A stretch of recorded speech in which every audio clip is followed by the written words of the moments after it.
Before and after.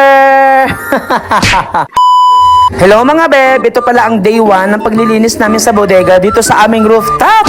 Pili ko ito na rin yung pinaka day 1 at hindi na madadagdagan ng day 2. Hindi.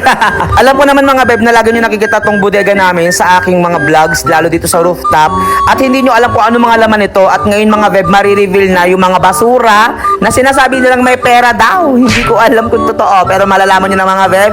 Halika na, let's go! Sa totoo lang mga beb, hindi namin alam kung paano namin uumpisahan linisin itong bodega dahil nga sobrang daming tambak na hindi namin alam na may mga magagamit pa ba or mga dapat na talagang itapon at i-dispose. Pero bago kami mag-umpisa mga beb, nagkape muna kami dyan at medyo hapon na at nako nakakainis yung panahon dahil sumasabay pa at dumidilim na parang uulan. Biglaan nga ang paglilinis namin dito sa bodega mga beb kasi nga ang mama ko na nasa ibang bansa, ang sabi niya ay mahal daw yung mga silver na mga antique or yung mga gamit like kutsara, kutsilyo, plato.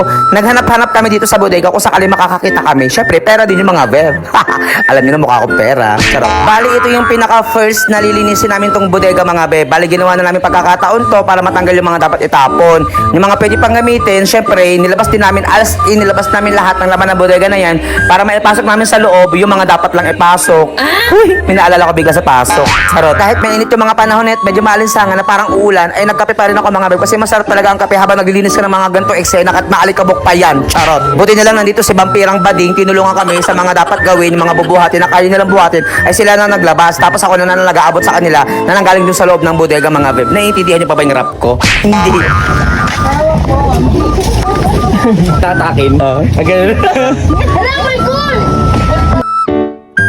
Dito nga mga beb, marami na kami nailabas na mga basura. Binubukod namin yung mga basura, mga plastic, mga bakal at mga yero na pwede namin papakinabangan pa at maibenta pa. Mukha talagang pera. Charot. Pero dito mga beb, kahit anong labas namin ng mga gamit, pero marami na kami naitambak sa labas. Pero parang hindi pa rin naubos yung laman ng bodega. Nakakaloka. Ano to, Anli? Charot. Yeah.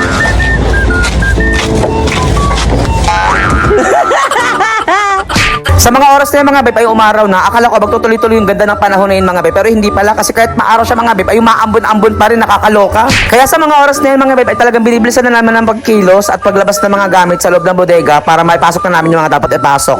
At alam kong walang matitira dito dahil puro talaga basura na. May mga gamit kasi dito na okay pa dati pero hindi na okay ngayon at talagang kailangan na itapon. Wala tayong magagawa, kailangan natin i-let go para mag-move forward tayo sa buhay. Alam, move on. Hugot yun. Bakit dumami ang tambak nito sa bodega namin mga beb? Ganito ikukwento ko sa inyo. Kasi mga beb, hindi kami naglalabas ng mga gamit dyan. Pag naglilinis kami sa bahay namin, may mga gamit na hindi nagagamit, inaakit namin sa bodega. So nai-stack na naman siya ng matagal na panahon, ulan at init. Ayun mga beb, nasisira at rumuro po kagaya ng mga upuan, mga lamesa, mga durabox, mga cabinet, mga ganun mga beb. Hindi namin siya ibis na ipamigay namin, ni-stack namin sa bodega, which is mali. Dapat pala, pinamigay na lang namin. Anong nangyari? Ayan, nasira at nanghinayang kami. Pero wala tayong magagawa, kailangan mag-move on. Move on na naman, ayan tayo. At mga beb, balik tayo sa hinahanap namin kung may mga silver ba kaming naitabi dito ng mga utensils. Mga beb, wala kaming nakita kasi nasa baba pala mga beb. Naitabi siya pero sa babang bahay namin, doon siya nailagay. Wala pala sa bodega. So ang nangyari, nabudol kami ng nanay ko at nakapag-linis kami ng bodega ng di oras. Finally mga beb, malapit na nga kaming matapos at nakikita nyo naman na wala na laman ng bodega at meron mga kaming itinira dyan na laman pero yung mga dapat lang na hindi pa i-dispose o i-dispose pala. Ayan ang kabuuan niya mga beb, nasa labas lahat ng tambak. Ayan ang magiging problema namin sa susunod na mga araw. Sobrang daming basura, dapat ibukod na mga pangkalakal, mga pa dapat ibenta, dapat ipamigay nandyan mga beb. So antayin nyo masusunod kong vlog mga beb. Nakakaloka, sobrang daming tambak na, mas nakakaloka yung tambak sa labas. Mas stress kami doon kasi din sa bodega kanina na paano namin ilalabas yung mga gamit. Mas nakaka-stress pala yung nasa labas na siya lahat. Nakakaloka. Magdidilim na rin kasi yan mga beb sa mga oras na yan. So bali pinapasok na lang namin yung mga dapat naming ipasok. Yung mga dapat na gamit pa ng nanay ko at ng tatay ko. Yung mga dapat magagamit pa namin.